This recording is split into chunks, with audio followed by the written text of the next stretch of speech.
మీరు first time public examinations రాస్తున్నారు కాబట్టి అందరికీ టెన్షన్ అనేది ఉంటుంది. ఇప్పటికే అర్థమై ఉండాలి మనం ఏ టాపిక్ గురించి డిస్కస్ చేస్తున్నామో. It's all about 10th examinations.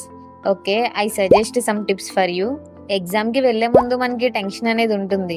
Exams ఎలా రాస్తామో ఏంటో, ఇన్విజిలేషన్ ఎలా ఉంటుందో, చదివినవన్నీ గుర్తుంటాయా లేదంటే మర్చిపోతామా అని భయపడుతూ వెళ్తాం.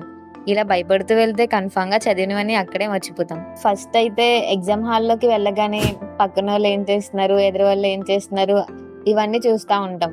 సో, అలా కాకుండా వెళ్ళిన వెంటనే ప్రశాంతంగా కూర్చొని మీరు చదివినవన్నీ ఒకసారి రీకలెక్ట్ చేసుకోండి. అంటే ఎలాగో మీరు ఇంటి దగ్గర ఒకసారి రివిజన్ చేసే వెళ్తారు కదా ఎగ్జామ్‌కి.